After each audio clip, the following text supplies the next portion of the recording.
নমস্কাৰ আপোনালোক সকলোকে পুনৰবাৰ আপু নিউজৰ অন্য এটা ভিডিঅ' লৈ স্বাগতম জনাইছো। তো আজি আপোনালোকৰ কাৰণে বিৰাট এটা প্ৰয়োজনীয় খবৰ লৈ আহিছো। আমাৰ অসমত চৰ্চিত হৈ থকা এটা বিৰাট ডাঙৰ খবৰ আপোনালোকৰ কাৰণে লৈ আহিছো।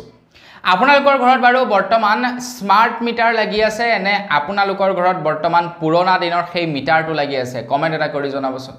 মানে আপোনালোকৰ ঘৰতো নিশ্চয় থাকে কাৰেন্ট আছে, তো আপোনালোকৰ ঘৰত যদি কাৰেন্ট আছে তেন্তে আপোনালোকৰ ঘৰত পুৰণা সেই মিটাৰটো যেটো মিটাৰ নেকি আমি গোটেই মাহটো ব্যৱহাৰ কৰিব লাগে কাৰেন্ট, মাহৰ শেষত কাৰেন্টৰ বিল আহে, তো সেই মিটাৰটো লাগি আছে নে প্ৰিপেইড স্মাৰ্ট মিটাৰ লাগি আছে? কমেন্ট এটা কৰি জনাব। যদি আপোনালোকৰ ঘৰত প্ৰিপেইড স্মাৰ্ট মিটাৰ লাগি আছে, যদি ইন ফিউচাৰ লাগিব তেন্তে ভিডিওটো সম্পূৰ্ণকৈ চাওক। প্ৰিপেইড স্মাৰ্ট মিটাৰক লৈ বৰ্তমান সময়ত আমাৰ অসমত এক প্ৰতিবাদ চলি আছে। প্ৰতিবাদ কৰিছে আমাৰ অসমৰ বিভিন্ন জাতীয় দল সংগঠনসমূহে।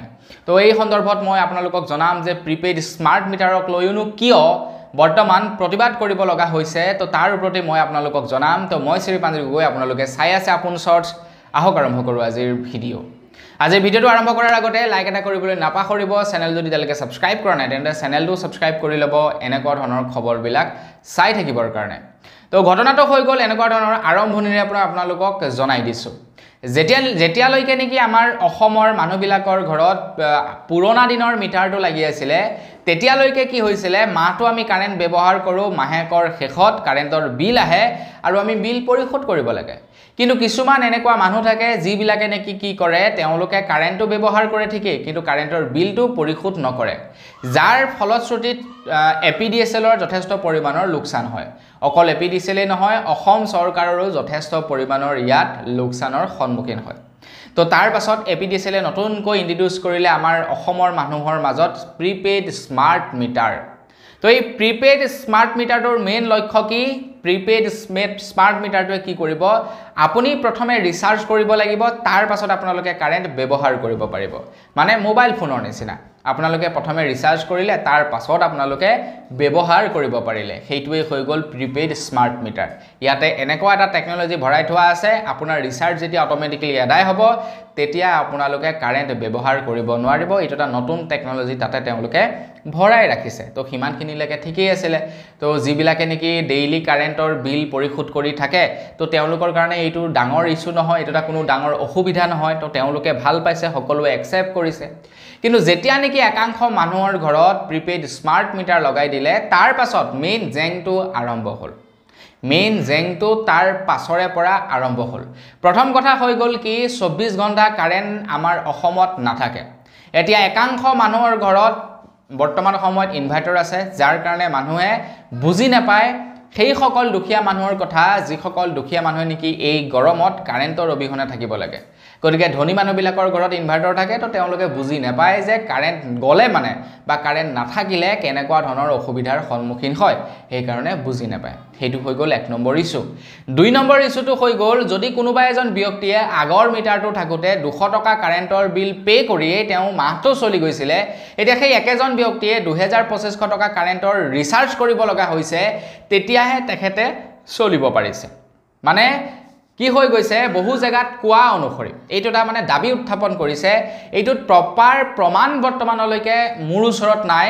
ৰাইজে দাবী কৰিছে যে প্ৰিপেইড স্মাৰ্ট মিটাৰ অহাৰ পাছৰে পৰা ৰাইজে বেছিকৈ টকা খৰচা কৰিব লগা হৈছে। কাৰেণ্ট কিন্তু কনজিউম হৈ আছে সেই আগৰ সমানেই, কিন্তু ৰিচাৰ্জ বেছিকৈ ভৰাব লগা হৈছে। ডেট মিনছ এইটোকে আমি বুজিব পাৰোঁ যে কাৰেণ্টৰ মিটাৰত মানে প্ৰিপেইড স্মাৰ্ট মিটাৰত কিবা খেলি মেলি আছে। এপিডিএছএলক বাৰে বাৰে কনজিউমাৰসকলে কমপ্লেইন কৰি আছে, কিন্তু তাৰ পাছতো এপিডিএছএলৰ যিবিলাক নেকি কৰ্মকৰ্তা আছে, তো তেওঁলোকে এই সন্দৰ্ভত একো চিন্তা চৰ্চা কৰা নাই। আৰু তেওঁলোকে নকৰিব কিয়?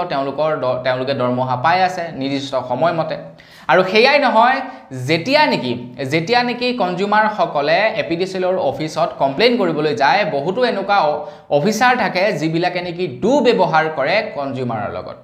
আৰু যেতিয়া নেকি দল সংগঠনসমূহে এই গোটেই ঘটনাটো পৰ্যবেক্ষণ কৰিলে, তেতিয়া দল সংগঠনসমূহ ওলাই আহিলে আৰু আমাৰ অসমত এতিয়া প্ৰিপেইড স্মাৰ্ট মিটাৰ বয়কট কৰিব বিচাৰিছে। কৈছে যে প্ৰিপেইড স্মাৰ্ট মিটাৰ বয়কট কৰক, নতুবা আপোনালোকে প্ৰিপেইড স্মাৰ্ট মিটাৰ ঠিক কৰক।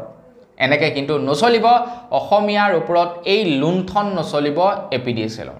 তো বন্ধু বান্ধৱীসকল এয়াই হৈছে এপিডিচিএলৰ কাহিনী গতিকে আপোনাৰ ঘৰতো যদি এপিডিচিএলে মিটাৰ লগাবলৈ আহে তেন্তে কিন্তু এই প্ৰবলেমটো সলভ নোহোৱা পৰ্যন্ত আপুনি প্ৰিপেইড স্মাৰ্ট মিটাৰ নলগাব নহলে কাৰেণ্টৰ বিল বেছিকৈ আপোনালোকে ভৰিব লাগিব সেইটো কিন্তু আপোনালোকে মনত ৰাখিব কাৰণ এজন দুজন ব্যক্তিয়ে হয়তো ক'ব পাৰে কিন্তু যেতিয়া নেকি 98% মানুহৰ লগত সেই একেটা ঘটনাকেই হ'ব আপোনাৰ লগতো নহব যে তাৰ কোনো মানা নাই গোটেই অসম জুৰি যেতিয়া নেকি গোটেই জাতীয় দল সংগঠনসমূহে প্ৰতিবাদ কৰিছে কিবা নহয় কিবা এটা ইয়াতে ঘটনা আছে তেওঁলোকে এনেই প্ৰতিবাদ নকৰে সেইটো আপোনালোকে মনত ৰাখিব তো বন্ধু বান্ধৱীসকল প্ৰিপেইড স্মাৰ্ট মিটাৰৰ ওপৰত ওলোৱা নতুনকৈ খবৰটো এইটোৱে আছিল খবৰটো জানি কেনেকুৱা লাগিলে কমেন্ট কৰি জনাব যদি ভাল লাগিলে লাইক এটা কৰিব চেনেল যদি সাবস্ক্ৰাইব কৰা নাই সাবস্ক্ৰাইবটো কৰি ল'ব পুনৰ লগ পোৱাৰ খালি ভিডিঅ' মাগিছো ধন্যবাদ জয় অসম